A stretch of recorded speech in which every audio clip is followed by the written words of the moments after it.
এবারে 2025-এর দুর্গাপুজোটা আমার কাছে যেন অন্যভাবেই কাটলো। দুর্গাপুজো এবার শুধুমাত্র ধূপগুড়ি নয়, শিলিগুড়ি, ভুটান সহ বিভিন্ন জায়গায় ঘুরেছি আর দেখেছি সুন্দর সুন্দর পুজো মণ্ডপ, দুর্গা ঠাকুরের মূর্তি আর অসম্ভব সুন্দর আলোকসজ্জা। 2025-এ শিলিগুড়ির কিছু সেরা পুজো মণ্ডপ তোমাদেরকে আজকের এই ভিডিওতে শেয়ার করতে চলেছি। এই ভ্লগে তোমরা দেখতে পারবে দাদাভাই স্পোর্টিং ক্লাব এবং উজ্জ্বল সংঘের মতন বড় বড় ক্লাবে কি কি পুজো মণ্ডপ বানিয়েছিল। আমি কখনোই ভাবতে পারিনি যে শিলিগুড়িতে এসে এত সুন্দর সুন্দর পুজো মণ্ডপ এবং দুর্গা ঠাকুরের মূর্তি আমি দেখতে পাবো। তাহলে চলো দেরি না করে ভ্লগটা প্রথম থেকে শুরু করছি, আর তোমরাও দেখে নাও যে শিলিগুড়ির কোন কোন পুজো মণ্ডপগুলো আমি দেখতে গিয়েছিলাম আর এবার প্রথমবার দুর্গাপুজো শিলিগুড়িতে গিয়ে ষষ্ঠী এবং সপ্তমীটা কেমন কাটিয়েছিলাম। তাহলে চলো ভ্লগটা প্রথম থেকে শুরু করা যাক। So hello guys, welcome back to my channel Sumit Das vlogger. I hope তোমরা সকলে ভালো আছো এবং দুর্গাপুজো খুব সুন্দর করে কাটিয়েছো। আর এই 2025-এর দুর্গাপুজো আমার খুব সুন্দর করে কেটেছে। কেন জানো? কারণ এবছরের দুর্গাপুজোতে মহাষষ্ঠীতে আমি চলে গিয়েছিলাম শিলিগুড়িতে। জীবনে প্রথমবার ধূপগুড়ি বাদ দিয়ে শিলিগুড়ি থেকে আমার পুজো দেখা স্টার্ট হয়েছিল। তো গাইস, আজকে আমরা চলে এসেছি এখন বর্তমানে শিলিগুড়ি উজ্জ্বল সংঘ ক্লাবে, যেখানে বানিয়েছে ডিজনিল্যান্ড, সেটাই এখন দেখতে যাচ্ছি। আর তার আগে চলে এসেছি আমরা একটা মেলাতে। তো দেখতেই পাচ্ছ আমার সঙ্গে আছে প্রীতম।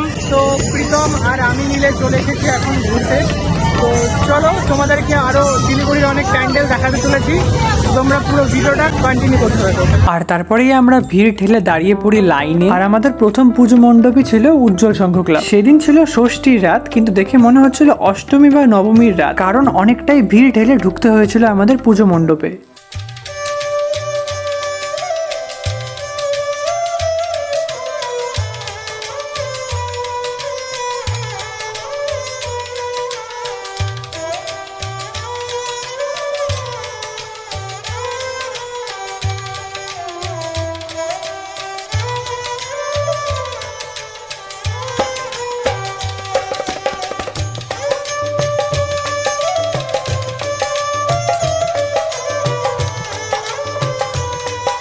উজ্জ্বল সংঘ ক্লাবের পুজো মণ্ডপ এবং ঠাকুর দেখা হয়ে গেলে আমরা চলে গিয়েছিলাম তার পাশেই একটা মেলাতে। আর সেই মেলাতে গিয়ে আমরা 20 টাকার বিনিময়ে কিছু টিকিটও কেটে নিয়েছিলাম, আর তার পরিবর্তে আমরা কিছু গিফটও পেয়েছিলাম। আর সেই গিফটগুলো পেয়ে প্রীতম একদম খুশি হয়ে গিয়েছিল।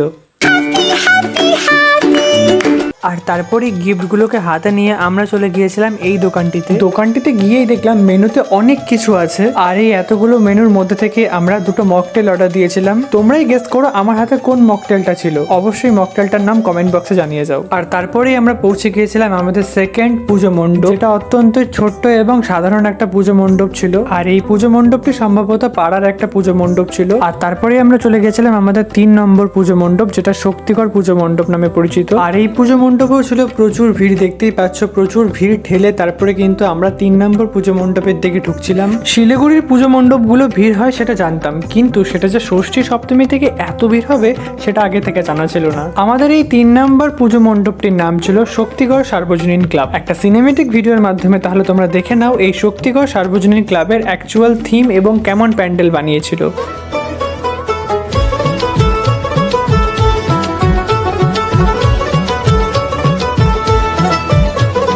মা দুর্গার আগমনে উল্লাসে আলিঙ্গনে মহামারী মুছে যাবে আজ। ঢাকের পিঠে পড়লো কাঠি, পুজো হোক জমজমাটি, নতুন সাজে সেজেছে আকাশ।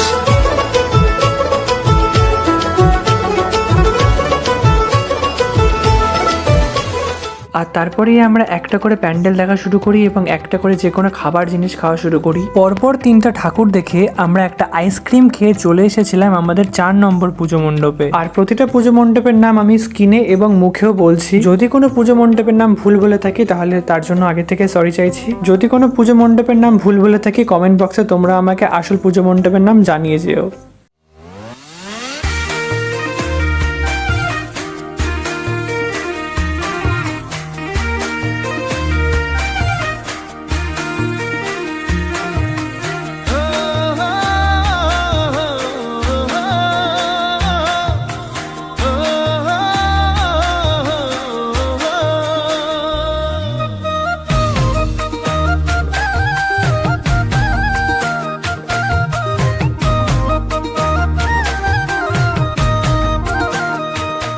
আমাদের 4 নম্বর পুজো ক্লাবের নাম ছিল উইনার্স ক্লাব। আর ইতিমধ্যে তোমরা একটা সিনেমেটিক ভিডিওর মাধ্যমে দেখতেই পারলে যে পুরো প্যান্ডেলটাই কিন্তু চালন এবং কুলো দিয়ে তৈরি করা হয়েছিল। আর এখন আমি তোমাদেরকে শেয়ার করতে চলেছি শিলিগুড়ির আরো একটা বড় পুজো মণ্ডপ। আর যে পুজো মণ্ডপটির নাম হচ্ছে শিলিগুড়ি সেন্ট্রাল কলোনি ক্লাব, যেটি ছিল আমাদের দেখা 5 নম্বর পুজো মণ্ডপ।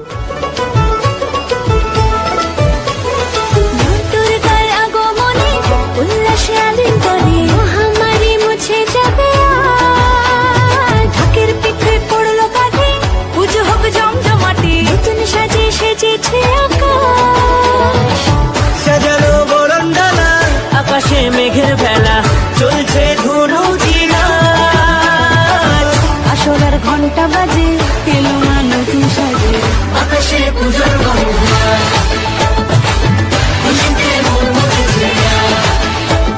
আর এভাবেই আমাদের 5-6টা ঠাকুর দেখতে দেখতে 4-5 ঘন্টার ওপরে চলে যায়। কয়েকটা ঠাকুর দেখে আমরা রেস্ট করে খাওয়া দাওয়া করে রাত্রি 1:30টার দিকে আবার বেরিয়েছিলাম ঠাকুর দেখার জন্য।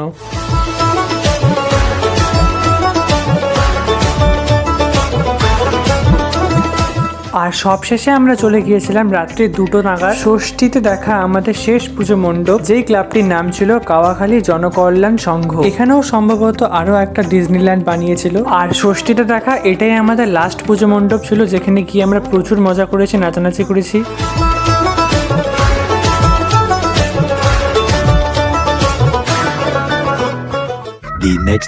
ষষ্ঠীতে রাত্রি 2-2:30 অব্দি ঘুরে 3টায় ঘুমিয়ে তারপরের দিন সকালবেলা উঠেই আবার বেরিয়ে পড়েছিলাম কিন্তু শিলিগুড়ি ঠাকুর দেখতে। শিলিগুড়িতে দ্বিতীয় দিন মানে সপ্তমীর দিন ঘুরতে বেরিয়ে আমাদের প্রথম পুজো মণ্ডপ ছিল মিলন পল্লী সর্বজনীন ক্লাব, যেখানকার থিম বানানো হয়েছিল সতী প্রথা নিয়ে, যেখানে রাজা রামমোহন রায় বিশেষ ভূমিকা ছিল। সে সমস্ত কিছুকে কেন্দ্র করে কিন্তু এই পুজোর থিম বানানো হয়েছে। এছাড়াও তোমরা দেখতে পাচ্ছ চারিদিকে কিন্তু বিশিষ্ট মহান ব্যক্তিদের ছবিও টানানো আছে। আর এই পুজো মণ্ডপে ঠাকুরের মূর্তিটাও কিন্তু আমার কাছে প্রচন্ড ইউনিক লেগেছে, দারুণ সুন্দর লাগছিল মা দুর্গার এই মূর্তিটি।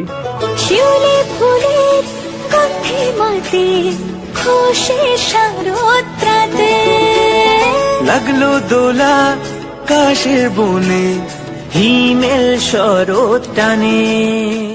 সো গাইস, আজ হচ্ছে সপ্তমীর দুপুর। তো কালকে দেখতেই পারলে যে ষষ্ঠীর দিন রাত্রেবেলা আমি প্রীতম আর একটা ফ্রেন্ড মিলে আমরা কিন্তু প্রচণ্ড মজা করলাম, শিলিগুড়ির এনজিপির সাইডগুলো দেখলাম। আর আজকে এই দুপুরবেলায় ছাতা নিয়ে বেরিয়ে পড়েছি ঠাকুর দেখতে। এটা হচ্ছে দাদারের স্পোর্টিং ক্লাব। তো দিনের বেলায় ঘুরতে বেরিয়ে গেছি এত রোদের মধ্যে। চলো তোমাদেরকে ভেতরের মণ্ডপটা দেখানোর চেষ্টা করছি, আর কোথায় কোথায় যাওয়া যায় সমস্ত কিছু তোমাদেরকে এই ব্লগে শেয়ার করছি। তো চলো ভেতরে গিয়ে দেখা হচ্ছে। সপ্তমীর দিনে এটা ছিল আমাদের 3য় বা 4র্থ নাম্বার পুজো মণ্ডপ। মাঝখানে 2 থেকে 3টে পুজো মণ্ডপের ক্লিপ তোমাদেরকে দেখাতে পারলাম না, কারণ সেই সময়তে আমার ফোনটা একটু প্রবলেম দেখা দিচ্ছিল, তাই সেরকম ভাবে ভিডিও ক্লিপ নিতে পারিনি। তারপরে আমি আবার প্রীতমের ফোন থেকে শুট করা শুরু করি। আর এখন বর্তমানে আমরা আছি দাদাভাই স্পোর্টিং ক্লাবে। সম্ভবত সপ্তমীর দিনে দাঁড়িয়ে এটা আমাদের 4 নম্বর পুজো মণ্ডপ ছিল। তাহলে একটা সিনেমেটিকের মাধ্যমে তোমরা দেখে না দাদাভাই স্পোর্টিং ক্লাবের পুজো মণ্ডপ এবং দুর্গা মূর্তি কেমন হয়েছিল।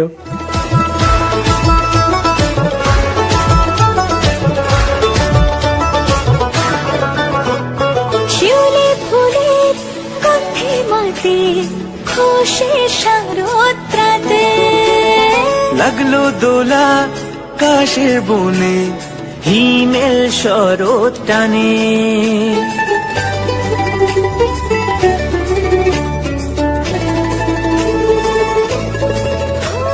দাদাভাই স্পোর্টিং ক্লাবের পরে আমরা চলে গিয়েছিলাম সুব্রত সংঘ ক্লাবে, যেখানেও কিন্তু অসম্ভব সুন্দর পুজো মণ্ডপ এবং দুর্গা মূর্তি বানিয়েছিল। সবসময় শুনেছি সেরা 10-এর মধ্যেই এই ক্লাবগুলো থাকে। আর এখানে যে তোমরা প্যাঁচাগুলো দেখতে পাচ্ছ, এই প্যাঁচাগুলো কিন্তু গাছের ছোট ছোট ডাল দিয়ে তৈরি। কত সুন্দর সূক্ষ্ম এদের কাজ, ভালো করে না দেখলে ধরতেই পারবে না। আর এখানে যে দেখতে পাচ্ছ তোমরা এত বড় একটা প্যাঁচা, এটা কিন্তু শুনেছি পেঁপে গাছের ছাল দিয়ে বানানো হয়েছে। আমি সামনে থেকে দেখে বিশ্বাসই করতে পারিনি। আর চারিদিকটা এত সুন্দর করে সূক্ষ্মভাবে যে বানানো হয়েছে, এত সুন্দর লাগছিল বলে বোঝানোর মতন না। তারপরে চলে আসি ভেতরে এসে দেখে আরো সুন্দর, বাইরে যতটা না সুন্দর ছিল তার থেকে সুন্দর ছিল ভেতরে। হয়তো ক্যামেরাতে ভালো করে বোঝাতে পারছি না, কিন্তু খুব সুন্দর লাগছিল সত্যি। পুজো মণ্ডপটা দারুণ হয়েছে। তোমরা যারা যারা সুব্রত সংঘ ক্লাবে গিয়েছো তোমরা অবশ্যই দেখেছো কত সুন্দর বানিয়েছিল। ভাগ্যিস এবার শিলিগুড়িতে আমিও গিয়েছিলাম, না হলে এত সুন্দর সুন্দর পুজো মণ্ডপ দেখা আমার হতোই না। আর তোমরা কারা কারা আমার ভ্লগটা শিলিগুড়ি থেকে দেখছো অবশ্যই কমেন্ট করবে, আর কারা কারা এই পুজো মণ্ডপগুলোতে গিয়েছো অবশ্যই কমেন্টে জানাবে। হবে। সুব্রত সংঘ ক্লাব থেকে আমরা চলে গিয়েছিলাম বাবুপাড়া ইয়াং মেন্স অ্যাসোসিয়েশন ক্লাবে। সেখানেও খুব সুন্দর একটা প্যান্ডেল বানিয়েছিল। চলো একটা সিনেমেটিক ভিডিওর মাধ্যমে তোমাদেরকে প্যান্ডেল এবং মূর্তিটা একবার দেখিয়ে দিই। শিউলি ফুলে গন্ধে রাতে উষের শারদ প্রাতে লাগলো দোলা কাশের বনে হিমেল শরৎ টানে ষষ্ঠী চাওয়া পাওয়া আড্ডা সপ্তমীটা সেলফিতে সেজেছে আজ। অষ্টমী অঞ্জলি আর নবমী জাঁকজমকে আকাশে পুজোর বন্ধন খুশিতে মন মুছেছে আজ। আর এভাবেই কিন্তু আমরা ঘুরে ঘুরে প্রায় অনেকগুলো ঠাকুর দেখেছিলাম। ষষ্ঠী এবং সপ্তমীর দিন মিলে কিন্তু প্রায় 15 থেকে 20টা ঠাকুর আমাদের দেখা হয়ে গেছে। সপ্তমীর দিন প্রায় বিকেল 4টার দিকে দেখতে গিয়েছিলাম আমরা এই ঠাকুর দেখা আমাদের শুরু হয়েছিল দুপুর 12টা থেকে, কিন্তু ঠাকুর দেখতে দেখতে আমাদের প্রায় 4টাই বেজে যায় বিকেল। এই ক্লাবটা ঠিক আমি নাম জানি না, বাট এই ক্লাবটা সুব্রত সংঘ ক্লাব থেকে অনেকটাই ভেতরের দিকে ছিল, কিন্তু খুব সুন্দর বানিয়েছে। আর এভাবেই আমরা ষষ্ঠী এবং সপ্তমীর দিন মিলে প্রচুর ঠাকুর দেখে ফেলি পায়ে হেঁটে। এই বছরই প্রথম ছিল শিলিগুড়িতে ষষ্ঠী এবং সপ্তমী কাটানো আমার প্রথম দুর্গাপুজো। আর এই পুজো মণ্ডপটাই ছিল আমার সপ্তমীর দিনে ঘোরা শেষ পুজো মণ্ডপ, সেটাও আবার শিলিগুড়িতে। কারণ এই পুজো মণ্ডপ দেখি আমি কিন্তু গাড়িতে করে চলে এসেছিলাম ধূপগুড়িতে, মানে আমার বাড়িতে। আর তারপরে আমি ব্লগটা কন্টিনিউ করি। ব্লগটা কেমন লাগলো অবশ্যই তোমরা কমেন্টে জানাবে। ব্লগটা ভালো লাগলে অবশ্যই like, comment, share and subscribe করে পাশে থাকবে।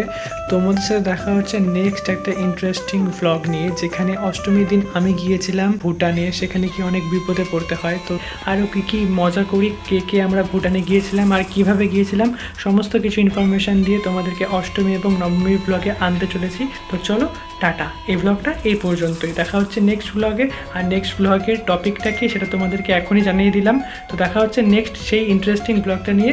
আর এই ব্লগটা এখানেই শেষ করছি। এই ব্লগটা এই পর্যন্তই, দেখা হচ্ছে নেক্সট ব্লগে। তো চলো টাটা।